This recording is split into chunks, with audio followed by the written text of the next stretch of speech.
కొత్తగా ఒక ప్రచారం కనిపిస్తోంది. ముఖ్యంగా వైఎస్ఆర్ కాంగ్రెస్ పార్టీ అధినేత వైఎస్ జగన్ విషయంలో. త్వరలో ఆయన నెలలో ఒక వారం రోజులు హైదరాబాద్‌లో ఉంటారు. హైదరాబాద్ రాజకీయాలు కూడా ఆయన దానిపై కూడా ఒక ఫోకస్ పెడుతున్నారని అనుకోవాలా? లేకపోతే వేరే ఆయన వ్యక్తిగత పనుల వల్ల వస్తారా? అంటే ఈ కారణాలు ఏంటనేది స్పష్టంగా తెలియకపోయినా ఖచ్చితంగా నెలలో ఒక వారం రోజులైతే హైదరాబాద్‌లోనే ఇకపై ఆయన ఉండనున్నారు అనేది ఖచ్చితంగా తెలుస్తోంది. దీనికి సంబంధించి మీ దగ్గర ఏమైనా సమాచారం ఉందా? మీరేం చెప్తారు? అంటే జగన్మోహన్ రెడ్డి గారు త్వరలో హైదరాబాద్‌కి కొంత మకాం మారుస్తారని, వాళ్ళ ఇంటికి సంబంధించిన మార్పులు, చేర్పులు చేసుకుంటున్నారని, హైదరాబాద్ రాజకీయాల్లో కూడా జోక్యం చేసుకుంటారని ఇట్లాంటి చర్చ ఒకటి నడుస్తుంది. జోక్యం చేసుకుంటారా? నెలలో ఒక వారం ఉంటారా? ఎన్ని రోజులు ఉంటారు? ఇల్లు రిపేర్ చేస్తున్నారనేది మనకు తెలీదు. బట్ జరుగుతున్న పరిణామాలు చూస్తా ఉంటే ఆయన తెలంగాణ రాజకీయాల్లో కూడా ఒక పాత్ర పోషించడానికి సిద్ధపడుతున్నారు అనేది అర్థమవుతోంది. రీజన్ ఏంటంటే అనేక అంశాలు. ఒక అంశం ఏంటి, జగన్మోహన్ రెడ్డి గారు ఆంధ్రప్రదేశ్ రాష్ట్రానికే పరిమితమైనటువంటి ఒక పార్టీకి అధినేత మాత్రమే కాదు. ప్రపంచంలో ఉన్న తెలుగు వాళ్ళందరిలో ఆయనకంటూ ఒక అభిమానులు, ఆయనకంటూ ఒక గుర్తింపు ఉంది. రాజశేఖర రెడ్డి గారు వారసుడుగా ఒక సెక్షన్ ఆఫ్ పీపుల్ లీడర్ ఉన్నారు. అందులో అందరికి తెలిసిన వ్యక్తి, తెలుగు వాళ్ళందరికీ తెలిసిన వ్యక్తి. ఖచ్చితంగా ఒక బలమైన సెక్షన్ కి అభిమాన నాయకుడు. కాబట్టి ఆయన ఆంధ్రప్రదేశ్ పరిమితమైన జగన్, ప్రపంచంలో ఎక్కడ తెలుగు వాళ్ళు ఉన్నా వాళ్ళు జగన్ గారు ఉంటారు, పాజిటివ్ ఆర్ నెగిటివ్. ఆయనకంటూ ఒక ఇన్ఫ్లుయెన్స్ ఉంది. కాబట్టి ఖచ్చితంగా తెలంగాణలో కూడా, అందులో రాజశేఖర రెడ్డి గారు ముఖ్యమంత్రిగా ఉమ్మడి రాష్ట్రాన్ని పరిపాలించాడు. గ్రేటర్ హైదరాబాద్ ఈ రోజు ఈ స్థాయిలో ఉందంటే దానికి కారణం రాజశేఖర రెడ్డి గారు. ఒకానొక్క ఈ రోజు గ్రేటర్ హైదరాబాద్ అంటే గుర్తొచ్చేది శంషాబాద్ ఎయిర్పోర్ట్, గ్రేటర్ హైదరాబాద్ అంటే గుర్తొచ్చేది రింగ్ రోడ్డు, గ్రేటర్ హైదరాబాద్ అంటే గుర్తొచ్చేది ఫైనాన్స్ డిస్టిక్. చాలా మంది అంటుంటారు హైదరాబాద్ లో కూర్చుంటే అమెరికాను చూడొచ్చు, అదే ఫైనాన్స్ డిస్టిక్ లో చూస్తాం. ఆ ఫైనాన్స్ డిస్టిక్ సృష్టికర్త రాజశేఖర రెడ్డి గారు. కాబట్టి హైదరాబాద్ లో చెరగన ముద్ర రాజశేఖర రెడ్డి గారు వేశారు కాబట్టి ఆయన రాజకీయ వారసుడుగా ఆయనకంటూ హైదరాబాద్ ఉంటుంది. నేను అనుకుంటుంది త్వరలో గ్రేటర్ హైదరాబాద్ ఎలక్షన్స్ కూడా జరిగే అవకాశం ఉంది. తెలుగుదేశం పార్టీ అభిమానించే వాళ్ళు ఉన్నారు, పవన్ కళ్యాణ్ గారిని అభిమానించే ఉన్నారు, జగన్ గారిని అభిమానించే వాళ్ళు ఉన్నారు. అక్కడ ఉన్న కాంగ్రెస్ పార్టీ అడపాదడప ఇక్కడ జగన్ గారిని ఇరిటేట్ చేస్తా ఉంది. ఆంధ్రప్రదేశ్ కు వచ్చి రేవంత్ రెడ్డి గారు కావచ్చు, కామెంట్లు ఈ రూపంలో. అలాంటప్పుడు రాజకీయ ఎత్తుకలు ఈయనట్టుకుంటాడు, ఖచ్చితంగా వేస్తాడు. అయితే వాళ్ళలాగా ఈడు జగన్ గారు డిఫరెంట్ స్టైల్ ఉంటుంది. అప్పుడప్పుడు హైదరాబాద్ పోవడం, అందరితో మాట్లాడడం, పలకరించడం, అందరినీ కలవడం. ఆయన ఇండైరెక్ట్ సిగ్నల్స్ ఇస్తా ఉంటాడు, డైరెక్ట్ గా ఎవరికి ఈడు.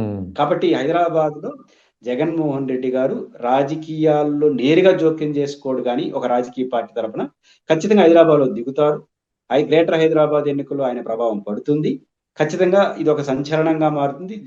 ఇవన్నీ కనపడుతున్నాయి. ఎందుకంటే హైదరాబాద్ లో లక్షలాది మంది ఏపీ ఓటర్స్ కూడా ఉన్నారు. అన్నిటికన్నా మించి ఇన్ఫ్లుయెన్స్డ్ పర్సన్స్ గా ఉన్న ఆంధ్రప్రదేశ్ లో ఇన్ఫ్లుయెన్స్డ్ గా పర్సన్ ఉన్న చాలా మంది హైదరాబాద్ లో సెటిల్ అయి ఉంటారు. వాళ్ళందరితో కలవడం, వాళ్ళందరితో మాట్లాడడం, వాళ్ళ ఇన్ఫ్లుయెన్స్ హెడ్ క్వార్టర్ తెలుగు ప్రజలకు అవన్నీ ఉన్నాయి. కాబట్టి జగన్మోహన్ రెడ్డి గారు అవకాశాన్ని నేను ఎందుకు కుదులుకోవాలి? కాబట్టి జగన్మోహన్ రెడ్డి గారు వారంలో నెలలో ఒక వారం ఉంటాడా, ఆ టైం మనం చెప్పలేం. కానీ వీలైనంత త్వరలో జగన్మోహన్ రెడ్డి హైదరాబాద్ లో తన పాత్ర పోషిస్తాడు. జగన్మోహన్ రెడ్డి గారు ఆ పాత్ర పోషిస్తే కాంగ్రెస్ పార్టీ తగిన జాగ్రత్తలు తీసుకోకపోతే ఖచ్చితంగా నష్టపోయేది కాంగ్రెసే. ఎందుకంటే కాంగ్రెస్ పార్టీ డిఫరెంట్ వైఖరి తీసుకోవడం, అందువల్ల బీఆర్ఎస్ కి అది ఎడ్జ్ అవుతుంది. కాబట్టి జగన్మోహన్ రెడ్డి గారు హైదరాబాద్ లో ఎంట్రీ ఇస్తాడు అని అనిపిస్తుంది, అది అనివార్యం అనిపిస్తుంది.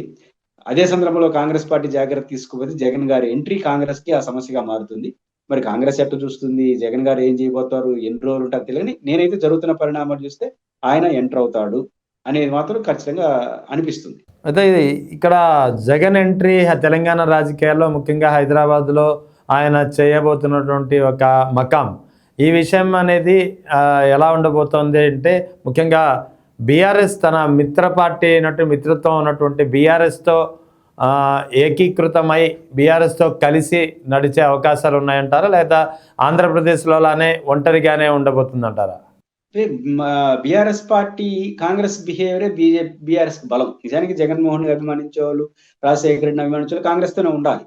కానీ కాంగ్రెస్ పార్టీ వ్యవహరిస్తున్న తీరు, ఉదాహరణకు ఆంధ్రప్రదేశ్ లో ఎలక్షన్ పై చూసి రాహుల్ గాంధీ గారు స్పందించరు. రోజు కాంగ్రెస్ పార్టీ అధ్యక్షులుగా పెట్టిన శర్మిల గారు జగన్ గారిని టార్గెట్ చేస్తారు. రేవంత్ రెడ్డి గారు అప్పుడప్పుడు సెటైర్లు వేస్తుంటాడు. ఇవన్నీ చూసినప్పుడు ఆటోమేటిక్ గా ఇబ్బంది వస్తుంది. మొదటి అంశం. పైపించి ఆయన అప్పుడప్పుడు రామారావుని పొగుడుతుంటాడు, అప్పుడప్పుడు ఉమ్, తెలుగుదేశం పార్టీ నా మాతృత్వం ఇవన్నీ మాట్లాడడం ద్వారా తెలుగుదేశం అప్పుడు రేవంత్ రెడ్డి గారు ఏం చేశారంటే ఇట్లా చేయడం ద్వారా తెలుగుదేశంలో అందరూ నాకు ఓట్లేస్తారు, ఎట్లా కాంగ్రెస్ వాళ్ళు రాజశేఖర రెడ్డి అందరూ మా వాళ్ళే కాబట్టి ఎవరు చేస్తాడు. ఇప్పుడు ఆ డిప్లొమాటిక్ వైఖరి కుదరదు. ఇప్పుడు జగన్ ఎంటర్ అయిన అవును. తర్వాత అట్లా ఉన్నప్పుడు ఇప్పుడు వన్స్ జగన్ గారు జగన్ ఎంటర్ ధైర్యంగా అయితే ఉండాలి. ఆ ఎంటర్ సినారియో అయిన సీన్ మారుతుంది. మారిపోతుంది. కాంగ్రెస్ వ్యవహార శైలే బీఆర్ఎస్ కు వరంగా మారుతుంది. కాంగ్రెస్ ఉమ్, వ్యవహార శైలే బీఆర్ఎస్ కు వరంగా మారుతుంది. కాబట్టి జగన్మోహన్ రెడ్డి గారు ఉంటారు ఖచ్చితంగా. హైదరాబాద్ ఉన్నప్పుడు రేవంత్ రెడ్డి మన హరీష్ రావు గారు కావచ్చు, కేటీఆర్ గారు కావచ్చు వచ్చిపోతుంటారు జగన్ గారి కల. అదే ఆ సిగ్నల్ చాలు ఉమ్, కదా, ఇంకేం సిగ్నల్ కావాలి. అవును. జగన్ గారు తెలంగాణలో పోషించే పాత్రతో కొంతమంది తలరాత మారుతుంది. ముఖ్యంగా ఉమ్, నల్గొండ, ఖమ్మం జిల్లా. ఒకసారి జగన్ గారు ఛాలెంజ్ చేశారు, నేను ఇంతవరకు ఎక్కడా జోక్యం చేసుకోలేదు. ఆయన పేరేదో చెప్పాడు, ఉత్తమ్ కుమార్ రెడ్డి పోటీ చేసి గెలిచిన నియోజకవర్గంలో ఆయన అభిమానించే వ్యక్తి, బలమైన వ్యక్తి ఒక ఆయన ఉన్నాడు. ఆయన మీ ఉమ్, తరపున నేను పోటీ చేస్తానన్నా అన్నాడు. నేను కానీ సిగ్నల్ ఇచ్చుంటే ఉత్తమ్ కుమార్ రెడ్డి ఓడిపోయింటాడు అన్నాడు. ఏంటి ఉమ్, అర్థం? ఆయన గెలిచింది 2000తో చాలా స్వల్ప మెజార్టీతో. ఈయన కానీ అభ్యర్థి పెట్టుంటే ఒక 5,000 10,000 ఓట్లు వచ్చి ఉంటాయి. ఏమైంటుంది? 2,000 అవును. అయిపోయింది. కాబట్టి జగన్ గారి ఎంట్రీ కాంగ్రెస్ లో చాలా మంది తలరాత్రులు మారుస్తాయి. రెండు, ఉమ్, ముఖ్యంగా నల్గొండ, మహబూబ్ నగర్, ఖమ్మం, గ్రేటర్ హైదరాబాద్ పరిధిలో రాజశేఖర రెడ్డి గారు విపరీతంగా ప్రేమించే వాళ్ళు ఉన్నారు. ఖచ్చితంగా గిరిజనులు, హరిజనులు డౌన్ రేడ్ చాలా అభిమానించే వాళ్ళు ఉన్నారు. ఆ, నేను అనుకుంటుంది బీఆర్ఎస్ కు ఉపయోగపడడం కాదు, ఆడ దిగిన వెంటనే కాంగ్రెస్ లో గ్రూప్ తగాదాలు మరింత పెరుగుతాయి. యా. ఎందుకని? ఇప్పుడు నల్గొండ, ఖమ్మం జిల్లా ఉండే వాళ్ళు ఏం చేస్తారు? ఆ రేవంత్ రెడ్డితో అసంతృప్తిగా ఉండే వాళ్ళు పోయి ఏం చేస్తారు? కాంగ్రెస్ అలవాటు కదా, పోయి జగన్ గారిని మర్యాదపూర్వకంగా కలుస్తారు. ఏమో మా నాయకుడు కొడుకు అండి కలుస్తా ఉంటారు. అంటే వాళ్ళు అసంతృప్తిని ఎట్లా ఎత్తారు. అంటే ఉమ్, సీన్లు చాలా మారుతాయి. జగన్మోహన్ రెడ్డి గారు తెలంగాణలో ఎంట్రీ అయిన వెంటనే ఆయన ఎక్కడ రాజకీయాలు చేయడు, వాళ్ళే చేస్తారు ఆయన కేంద్రంగా. ఎందుకంటే ఇప్పుడు అంతే. ఒక ఆయన కోపం వచ్చింది అనుకో రేవంత్ రెడ్డి పైన, జగన్ గారిని ఎందుకు కలిసాడంటే మా నాయకుడు కొడుకుని కలిశాను అంటాడు. అంతే దట్ కదా. మీన్స్ నేను నేను కోపం అని చెప్పడం. కాబట్టి అవును. కాంగ్రెస్ లో కొంతమంది తలరాత మారుస్తుంది. కాంగ్రెస్ లో చాలా సమస్యలకు ఆయన పరిష్కారం కూడా అవుతాడు. చాలా ఉమ్. రసవత్తరంగా అయితే మాత్రం గ్రేటర్ హైదరాబాద్ పరిధిలో కానీ తెలంగాణ జగన్ ఎంట్రీ ఉంటుంది. సో ఖచ్చితంగా బీఆర్ఎస్ కూడా అనుకూలమైన వాతావరణమే ఉండి ఉండొచ్చు. జగన్ గారు ఇప్పుడు బీఆర్ఎస్ కు రాకూడదు కాంగ్రెస్ వాళ్ళు అనుకుంటే, వాళ్ళు ఇస్తా ఉంటే ఉమ్, వాళ్ళు ఎందుకు వద్దంటారు? అవును. ఓపెన్ గానే మాట్లాడుతున్నాడు. ఇప్పుడు కవిత గారు అందరూ జగన్ బేత్ లీడర్ అంటారు, హైదరాబాద్ లో పోయి కలుస్తున్నారు. హరీష్ రావు అవును. గారు కానీ, కేటీఆర్ గారు కవితమ్మ కానీ కూడా 2-3 సార్లు చెప్పింది జగన్ సమర్థవంతమైన నాయకుడు అని చెప్పి. సమాధాన నాయకుడు మళ్ళీ ముఖ్యమంత్రి కావాలని విశ్వాసం చెప్పి ఆమె యా. పోయి కలుస్తుంది రేపు. కాబట్టి ఇవన్నీ ఉంటాయి. కొంచెం మల్టిఫుల్ గా బీఆర్ఎస్ పార్టీ తనకు తాను చేసుకోవడం కన్నా కాంగ్రెస్ వాళ్ళు చేసే శాస్త్రాల వల్ల ఇంకా బాగా ఉపయోగపడుతుంది. కాబట్టి ఉమ్. ఖచ్చితంగా తెలంగాణలో జగన్ గారి ఎంట్రీ ఉంటుంది అనుకుంటున్నాను. 2, దాని ప్రభావం ఉంటుంది. 3, కాంగ్రెస్ లో ఒక సమస్యగా అయితే ఇది కొత్త సమస్యలు అయితే ఉత్పన్నం అవుతాయని అనుకుంటున్నాను. ఇంపీచ్మెంట్ నోటీస్ ని ఎలా చూడాలి సార్? జ్ఞానేష్ కుమార్ పై ఇంపీచ్మెంట్ నోటీస్ ని ప్రవేశపెట్టారు. గతంలో నాకు తెలిసినంత వరకు ఎన్నికల కమిషనర్ పై ఎప్పుడు అభిశంసన తీర్మానం అనేది ప్రవేశపెట్టిన పరిస్థితి లేనట్టుంది. ఎస్, ఖచ్చితంగా ఇంపీచ్మెంట్ మూవ్మెంట్స్ కానీ అభిశంసన అనే తీర్మానాన్ని chief election commissioner, election commissioner పైన పెట్టినట్టు మనకు కూడా ఎలాంటి సమాచారం లేదు. ఇది ఒక అసాధారణమైనటువంటి పరిస్థితులు. ఇది ఎలక్షన్ కమిషన్ చేసుకున్న స్వయంకృత అపరాధం. ఎందుకంటున్నానంటే ప్రతిపక్షాలు ఆయన పైన ఎందుకు అవిశ్వాసం తీర్మానం పెడుతున్నారు, ప్రతిపక్షాలు చేస్తున్న అలిగేషన్స్ కరెక్టా రాంగా అది వేరే విషయం. ఎలక్షన్ కమిషన్ ఒక రకంగా పోలిక కరెక్ట్ కాకపోవచ్చు కానీ ఫుట్బాల్లో కానీ క్రికెట్లో కానీ ఎక్కడైనా రెఫరీ లాంటి వారు, అంటే బ్యాలెన్స్డ్గా ఉండాలి, ఉన్నది ఉన్నట్టు చెప్పాలి. అలాంటి కీలకమైనటువంటి పాత్రలో ఉన్న వాళ్ళు అది రెఫరీ ఆటకి, కానీ ఇది దేశ భవిష్యత్తు అధికారాన్ని అప్పగించే వ్యక్తి పార్టీకి 5 ఏళ్ళు అవకాశం ఇచ్చేస్తాం. అలాంటి ఓటుకి రెఫరీ లాంటి వాళ్ళు.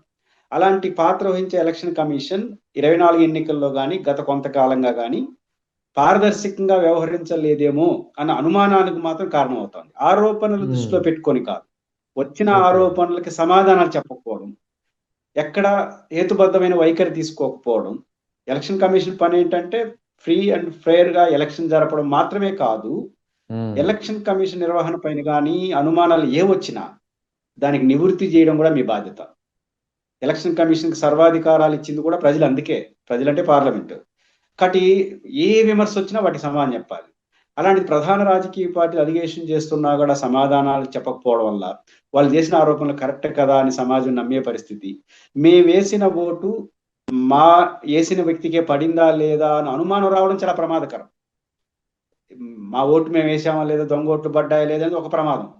అసలు నాకే అనుమానం రావడం, నేను పలానా కాంగ్రెస్కో తెలుగుదేశానికో బీజేపీకో ఓటేస్తే అది ఆడికే పడి వాళ్ళకే పడిందా ఏరే వరకు పడిందా అనే అనుమానం వచ్చేస్తే ఇంకా ప్రజాస్వామ్యానికి అర్థం లేదు.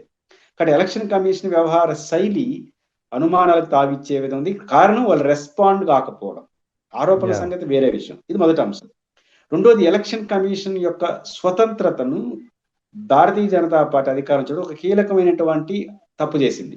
గతంలో కాంగ్రెస్ పార్టీ కూడా ఒక తప్పు చేసింది. Chief election commissioner TN Seshan ఉన్నప్పుడు, ఆ తర్వాత లింగ్డో గారు, వీళ్ళు చాలా ఫెయిర్ గా దడబుట్టించారు అధికారులు, ఎలక్షన్ కమిషన్ అధికారులు. వాళ్ళని కంట్రోల్ చేయడం కోసం త్రిసభ్య కమిటీ వేసింది కాంగ్రెస్ పార్టీ. అంటే ముగ్గురులో మెజారిటీ ఇంకా అడిగి అయిపోయింది. చాలా ఇబ్బంది వచ్చింది. అయినా కూడా ఎలక్షన్ కమిషన్ చాలా స్వతంత్రంగా ప్రదర్శించింది. కాంగ్రెస్ ఆ తప్పు చేసింది. బీజేపీ ఇంకా దారుణమైన తప్పు ఏం చేసిందంటే, ముగ్గురు త్రిసభ్య కమిటీ ఉన్న అందులో చీఫ్ ఎలక్షన్ కమిషనర్ లో ప్రతిపక్ష నాయకుడు, సుప్రీంకోర్టు చీఫ్ జస్టిస్ మరియు ప్రైమ్ మినిస్టర్ ఆఫ్ ఇండియా, వీళ్ళ ముగ్గురుతో కూడుకున్న కమిటీ నిర్ణయిస్తుంది. కానీ ఇప్పుడు చీఫ్ జస్టిస్ ని తప్పేశారు.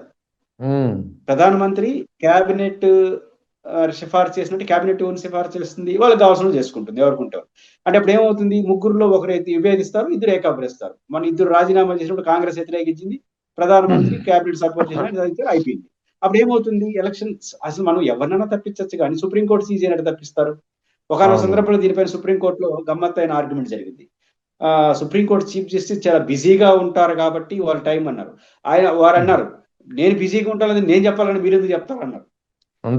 అట్లాంటి వాదనలు కూడా జరిగాయి. ఏదైనప్పుడు కూడా వాళ్ళు ముగ్గురిని పెట్టడం ఎలక్షన్ కమిషన్ బలహీనపరిచింది కాంగ్రెస్ పార్టీ. బీజేపీ వాళ్ళు ఎలక్షన్ కమిషన్ ప్రక్రియలో ఎంపికైన కమిటీలో చీఫ్ జస్టిస్ ఆఫ్ ఇండియాని తప్పించడం అనేది ఎలక్షన్ కమిషన్ స్వతంత్రత పైన అనుమానాలు వచ్చేట్టుగా ప్రవర్తించింది. ఆ తర్వాత జరిగిన ప్రతి పరిణామాల్లో అనుమానాలు, వాటికి ఆన్సర్ చెప్పకపోవడం వల్ల ఎలక్షన్ కమిషన్ ఏదో తప్పు చేస్తుంది. దాన్ని ఎవరి మీద అభిశంసన పెట్టాలి? ఆటోమేటిక్ గా చీఫ్ ఎలక్షన్ కమిషన్ మీద పెడతారు. రెస్పాండ్ కావాల్సింది ఆయన కాబట్టి ఖచ్చితంగా ఈ రోజు ఎలక్షన్ కమిషన్ వ్యవహరించిన తీరు కారణంగా, కేంద్ర ప్రభుత్వం అనుసరిస్తున్న పద్ధతుల కారణంగా ఖచ్చితంగా ఇట్లాంటి పరిస్థితి వచ్చింది. దీనికి సమాధానం చెప్పాలి. At the same time election హేతుబద్ధంగా నడుస్తుంది అన్నటువంటి పాత్రలో ఎలక్షన్ కమిషన్ నడపాలి. అయితే ఇక్కడ ఈ జ్ఞానేష్ కుమార్ పై ప్రవేశపెట్టినటువంటి అభిశంసన తీర్మానం, ఈ ప్రొసీజర్ ఎలా ఉండబోతోంది? రాజ్యాంగం ఏం చెబుతోంది? రూల్స్ ఎలా ఉన్నాయి సార్? అసలు ఒకటి, ఖచ్చితంగా ప్రొసీజర్ ప్రకారం సభ్యులు సంతకాలు పెడితే అనుమతించాల్సిందే. మహా అంటే స్పీకర్ గారు ఏం చేయగలరంటే ఈ సెషన్ లో కాకుండా ఇంకో సెషన్స్ మార్చగలరు. సంతకాలు పెట్టిన తర్వాత ప్రధానమంత్రి సంతకం పెట్టచ్చు, రాష్ట్రపతిని ఎవరినైనా అభిశంసించే అధికారం భారత పార్లమెంట్ ఉంటుంది. కాకపోతే మెజారిటీ ఇంపార్టెంట్. కాబట్టి మెజారిటీ అనేది బీజేపీకి ఉంది కాబట్టి ఇంకా ఏ ప్రాంతీయ పార్టీలు ఏ డెసిషన్ తీసుకుంటాయి అనేది ఒక అంశం అయితే, కానీ అభిశంసన అనగానే నెక్కుతారా వాడతారా కాదు, ఆర్గ్యుమెంట్ అయితే జరుగుతుంది కదా ఎలక్షన్ కమిషన్. ప్రజలు వాచ్ చేస్తారు కదా, ఒక చర్చ అయితే. కాబట్టి ఖచ్చితంగా చర్చ నడుస్తుంది. ఇప్పటికే అనుమానాలు ఉన్నాయి. ఈ అవిశ్వాస తీర్మానం వల్ల మరింత అనుమానాలు పెరుగుతాయి. కాబట్టి కేంద్ర ప్రభుత్వం మీద ప్రెజర్ పెరుగుతుంది. ఎలక్షన్ కమిషన్ మరింత స్వతంత్రత కావడానికి ఈ ప్రక్రియ దోహదపడుతుందని అనుకుంటాను. సో ఇక ముఖ్యంగా అంటే వైర్ పత్రికలో పరకాల ప్రభాకర్ గారు రాసినటువంటి అంశాలు కూడా ఒక కారణంగా ఈ 7 కారణాలు చూపించారు అభిశంసన తీర్మానంలో.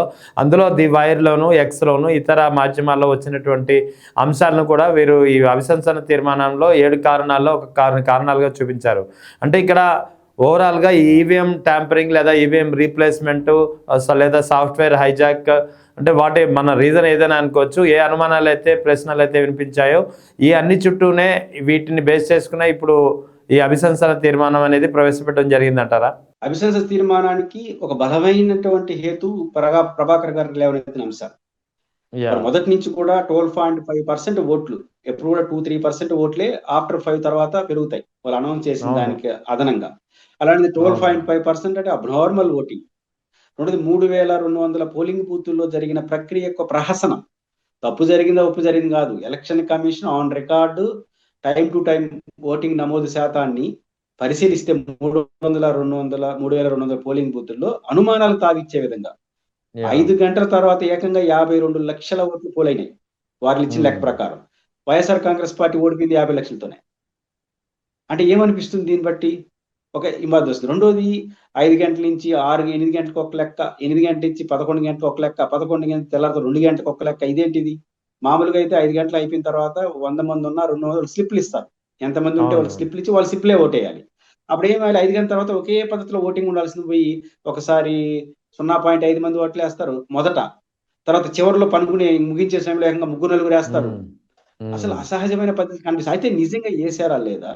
ఆ లెక్కలేంటి? ఆయన అంత ఓపెన్‌గా ప్రకటించిన తర్వాత ఇది అవునా? కాదా? మంచి చెడ్డ ఎలక్షన్ కమిషన్ చెప్పలేదు.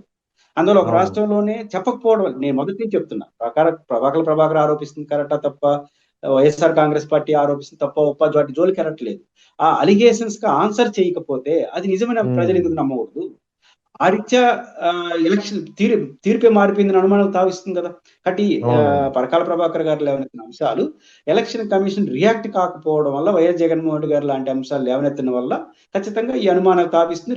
రేపు పార్లమెంట్‌లో పరకాల ప్రభాకర్ గారి ఎపిసోడ్ ఒక ముఖ్యమైన పాత్ర అయితే పోషిస్తుంది. అయితే ఇక్కడ దీంతో పాటు ప్రధానంగా 193 మంది ఎంపీలైతే దీనిపై సంతకాలు చేశారు. సో, ఇక దీన్ని ఒకవేళ 3 మెన్ కమిటీ ఏర్పాటు చేస్తారు. 3 మెన్ కమిటీ విచారణ ఉంటుంది. ఆ తర్వాత పార్లమెంట్‌లో దీనికి సంబంధించినటువంటి ప్రస్తావన బిల్లు ప్రవేశపెట్టే పరిస్థితి ఉంది. దీనిపై 2000 మెజారిటీ ఉండాలి ప్రొసీజర్ ప్రకారం. అయితే ఇక్కడ ఎవరెవరు ఈ బిల్లుకు మద్దతు ఇస్తారు అంటే మీరేం చెప్తారు? ఎటువంటి పరిణామాలు జరిగే అవకాశాలున్నాయి? వైఎస్ఆర్ కాంగ్రెస్ పార్టీ పాత్ర ఎంతవరకు ఎలా ఉండబోతోంది? ఇప్పుడు అందరి చూపు ఆంధ్రప్రదేశ్ వైపు చూస్తున్నారు. దేశం ఆంధ్రప్రదేశ్ వైపు చూస్తుంది. దానికి 2 కారణాలు. ఒక హ్మ్. కారణం ఒక ఓపెన్‌గా ఇంత మాల్ ప్రాక్టీస్ జరిగినట్టుగా ఆంధ్రప్రదేశ్‌లో జరిగినట్టుగా దేశంలో ఎక్కడ జరగలేదనే పిక్చర్ అయితే వెళ్ళింది. మొదటి నుంచి జగన్మోహన్ రెడ్డి గారు దీన్ని మాట్లాడడం, పరకాల హ్మ్. ప్రభాకర్ గారు సావధానంగా ఎలక్షన్ కమిషన్ దఫాలుగా వ్యక్తం చేసిన అభిప్రాయాలను ఎస్టాబ్లిష్ చేసిన కారణంగా అసలు అవును. ఆంధ్రప్రదేశ్‌లో ఎలక్షన్ మేనేజ్‌మెంట్ తోనే ప్రభుత్వం మారిపోయిందా అన్నంత అనుమానాలు వచ్చే విధంగా జరిగిన తర్వాత హ్మ్. ఆంధ్రప్రదేశ్‌లో ఉన్న ప్రధాన పార్టీలు ఏం చేయబోతాయి అనేది హ్మ్. ఒక ప్రధాన అంశం. అంటే ప్రకాల ప్రభాకర్ గారు, జగన్ గారు లేవనెత్తిన అంశాలు పార్లమెంట్‌కి వస్తాయి. యాహ్! ఇప్పుడు క్రూషియల్ అందరి చూపు జగన్మోహన్ రెడ్డి వైపు ఉంటుంది. ఎందుకంటే హ్మ్. ప్రతిపక్షాలంటే కాంగ్రెస్, యూపీఏ ప్రభుత్వాలను ఎడుతున్నాయి. జగన్మోహన్ రెడ్డి గారు ఏం చేయబోతారు? మొన్న లోక్సభ స్పీకర్ అవిశ్వాస తీర్మానంలో ఓం ప్రకాష్ బిర్లా గారికి మద్దతుగా నిలబడ్డారు. అవిశ్వాస తీర్మానానికి వ్యతిరేకంగా ఓటేశారు. దానిపై తప్పట్టాల్సిన అవసరం లేదు. కానీ ఇప్పుడు అభిశంసన తీర్మానంలో ఏ వైఖరి జగన్ గారు తీసుకుంటారు? హ్మ్. నేననుకుంటుంది. నేను అబ్జర్వ్ చేస్తున్నంత మేరకు జగన్ గారు అభిశంసన తీర్మానానికి వ్యతిరేకంగా ఓటేసే అంత అలాంటి పొరపాటు చేయరని రాజకీయ పొరపాటు అని నేను రైట్. నమ్ముతున్నాను. రైట్. రీజన్ ఏంటంటే హ్మ్. జగన్మోహన్ రెడ్డి గారు ఫ్రమ్ ద బిగినింగ్ నుంచి మొదటి రోజు ఓడిపోయిన రోజు ఈవీఎంల పైన అనుమానం వ్యక్తం చేశాడు. కేవలం అవును. రాష్ట్రానికి ఆయన పరిమితం కాల.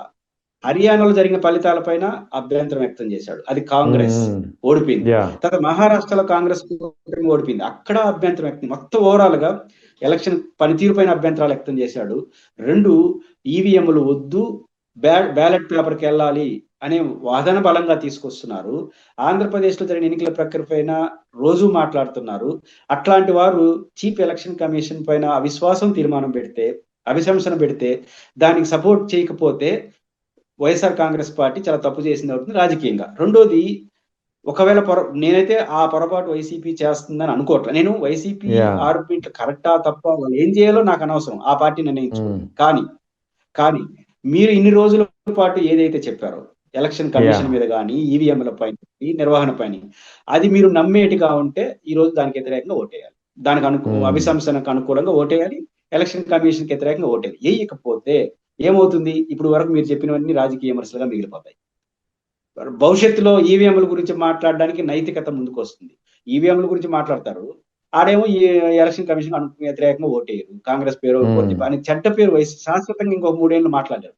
అందువల్ల అవును. అట్లాంటి రాజకీయ తప్పిదం వైసీపీ చేస్తుందని నేనైతే అనుకోవట్లేదు. కాబట్టి ఆంధ్రప్రదేశ్ చుట్టూ దేశం చూస్తా ఉంది. ఒకటి జగన్ గారు ఏం వైఖరి తీసుకుంటాడు. 2 హ్మ్. ప్రభాకర్ గారు లాంటి వాళ్ళు లేవనెత్తిన అంశాలు ప్రతిధ్వనిస్తుంది. అప్పుడు వైసీపీకి కూడా ఒక మంచి అవకాశం ఏంటంటే రాహుల్ గాంధీ ఇంతవరకు ఆంధ్రప్రదేశ్ గురించి మాట్లాడట్ల. YCP yeah! అడగొచ్చు అవును. కదా! అస అజెండానే ఆంధ్రప్రదేశ్ అయినప్పుడు ఎందుకు కాంగ్రెస్ పార్టీ మాట్లాడదు? ఇప్పుడు ఆంధ్రప్రదేశ్ ఇప్పుడు మాత్రం నిజానికి వైసీపీకి ఇది ఒక అరుదైన అవకాశం. అవును. జాతీయ స్థాయిలో జగన్మోహన్ రెడ్డి గారి యొక్క స్థాయిని పెంచడానికి ఉపయోగపడుతుంది. అభిశంసనకు హ్మ్. అనుకూలంగా ఓటేస్తే. లేకపోతే భవిష్యత్తులో ఈవీఎంల గురించి మాట్లాడేదానికి నైతికత అడ్డొస్తుంది. కాబట్టి వైసీపీ ఏం చేస్తుందో చూడాలి. నేనైతే నమ్ముతున్నా వైసీపీ పొలిటికల్ పొరపాటు చేయదని అనుకుంటున్నా. సో, ఒకటి ఇక్కడ అభిశంసన తీర్మానం వీగుతుందా? నెగ్గుతుందా? అనేది కాసేపు పక్కన పెడితే చర్చ అయితే జరుగుతుంది అంటున్నారు. అదే సమయంలో డెమోక్రసీలో కీలకమైనటువంటి వ్యవస్థ ఎలక్షన్ కమిషన్. అటువంటి వ్యవస్థ పైన ప్రస్తుతం నమ్మకాలు పోతున్నటువంటి పరిస్థితి. సో దీనిపై అయితే అంటే ఇది నెగ్గినా నెగ్గకపోయినా ఎలక్షన్ కమిషన్ వ్యవస్థను అయితే తిరిగి బలోపేతం చేసే దిశగా ఏదైనా చర్యలు ఉంటాయంటారా ఈ పరిణామం నేపథ్యంలో? కొంతమంది ఒక అడ్డగోలు వాదన చేస్తున్నారు. ఎలక్షన్ కమిషన్ అనేది గౌరవప్రదమైంది, అదొక న్యూట్రల్ వేదిక, దాన్ని అనుమానిస్తే లేనిపోని దాని వ్యవస్థ యొక్క స్థాయి దిగదారిపోతుంది, ఏది పడితే అది మాట్లాడితే ఏమవుతుందని. కానీ నేను నమ్ముతున్నా ఈ చర్చ ద్వారా ఎలక్షన్ కమిషన్ మరింత పటిష్టం అవుతుంది, కొన్ని పటిష్టమైన చర్యలు తీసుకుంటారు. అభిశంసన తీర్మానం పెట్టినంత మాత్రం ప్రజల్లో చర్చ జరగట్లేదా? ఇప్పుడు ప్రకార ప్రభాకర్ గారు లేవనెత్తిన అంశాన్ని విస్తృతంగా ప్రజలు నమ్మట్లేదా? కాబట్టి చర్చ జరిగితే ప్రభుత్వం ఆన్సర్ చేయడానికి కూడా ఉపయోగపడుతుంది. ఎలక్షన్ కమిషన్ ఆన్సర్ చేయడం, ఇప్పుడు ఎలక్షన్ కమిషన్ పైన మేము ఎందుకు అవిశ్వాసం తీర్మానం పెడుతున్నామో మాట్లాడేందరూ మాట్లాడతారు, వాటన్నిటికీ మీకు సమాధానం చెప్పే అవకాశం ఉంటుంది. అప్పుడు రెండు ప్రజలు చూసుకుంటారు కదా, ఆరోపణలు ఏంటి, ఇప్పుడు ఎట్లా సమాధానం చెప్పట్లేదు, రేపు ఖచ్చితంగా సమాధానం చెప్పాల్సి వస్తుంది లోక్సభలో, రాజ్యసభలో. సో అభిశంసన తీర్మానం మనం కోరుకోవట్లేదు, కానీ జరుగుతుంది కాబట్టి చర్చ జరగనివ్వండి. ఖచ్చితమైనటువంటి మంచి ఫలితం ఎలక్షన్ కమిషన్ పటిష్టం కావడానికి ఉపయోగపడే ఫలితమే వస్తుందని నేను నమ్ముతున్నాను.